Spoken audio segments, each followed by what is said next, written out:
Gusto ko lang share sa inyo, lahat ng ginagawa kong content, hindi tayo professional, okay? This is based on my experience. Hello! Good morning! Oh my God. So, for today's video, ngayon ang gagawin natin is magra-run lang tayo ng walang alinlangan. Actually, sa mga nagtatanong kung anong oras ako nagra-run, ang run ko talaga is madaling araw. Nag-start kami ng mga kaibigan ko ng alas 4. So, sa ngayon, ang kasama ko is yung isa naming aso, si Angel. Ayan, so nasa likod ko siya, inaaral niya pa yung run niya. Ngayon, ang pinapractice ko or ang tinitrain ko ngayon is yung heart rate ko. So far, so good. Nakokontrol ko na yung run ko kung paano yung takbo ng katamtaman. Ganon. Yung hindi tayo agad papagurin, yung hindi agad tayo mai-stress, yung hindi agad tayo mauubusan ng hininga.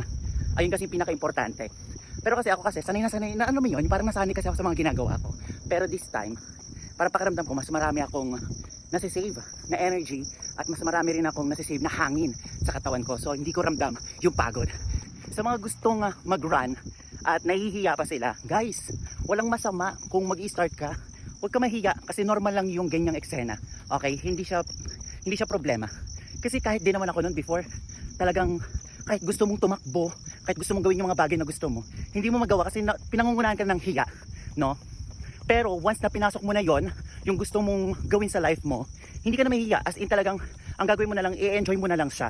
At saka, aaralin pa ng bonggang-bongga kung ano yung gusto mo sa life mo. Isipin mo na lang to ha. Di ba noon nung hindi ka pa tumatakbo, or wala ka pa masyadong ginagawa, naglalakad ka lang, pinapanood mo lang yung mga taong dyan sa paligid mo. Tapos may nakita kang tumatakbo na sobrang init noon, or tanghaling tapat. Sinasabi mo, grabe naman to tumakbo. Ang init-init, di ba? Tapos, tinatawanan nyo pa. Tapos, doon mo na-realize na kapag pinasok mo yung running era, tapos ginawa mo yung gano'n na ginawa ng lalaki nakita mo before, maintindihan mo kung ano yung pakiramdam kapag nandun ka na mismo sa may sports na yon or sa gusto niyang gawin. Di ba? Sasabihin mo na lang, hala, dati tinatawanan ko yung lalaking tumatakbo ng ganito, pero ngayon pala, ganito pala yung feeling, masaya pala siya. Share ko lang din sa inyo, no?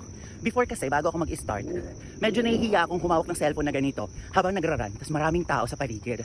Talagang dati iniiwasan ko muna yan, maghintayin ko maging clear yung daan, or pumunta ako sa hindi masyadong tao at doon ako mag-video. Tapos ganito pa yan, nakaganyan pa ako noon, o kaya ganyan.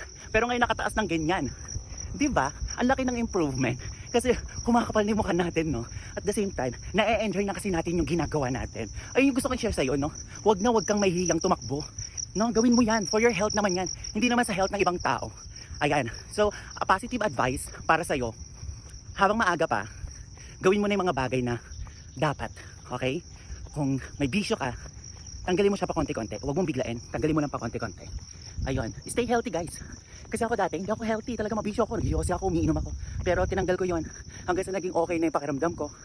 Tapos magaan na yung pakiramdam ko. Hindi na sumasakit palagi yung ulo ko. Natanggal lahat yon simula nung time na hindi na ako nagbisyo. So feeling ko rin, sa running era, may enjoy ninyo at the same time, lalakas pa yung endurance ninyo. So nakikinig ako sa mga comment. Ginagawa ko din yung mga comment ninyo sa akin as a piece of advice. So ina-apply ko siya sa lahat ng ginagawa ko. Ganun siya. Meron akong natututunan at meron din ako na-share sa inyo na na-experience ko na pwede nyo rin matutunan. Diba? Hindi mo pwedeng gayahin yung isang bagay. I-improve mo yun. Para sa'yo yun. Okay? Hindi yung magkapareho kayo ng ginagawa. Hindi ganon. Hindi pare-pareho ang tao. Kaya, go! Ilaban mo na yan. Tumakbo ka na. Go!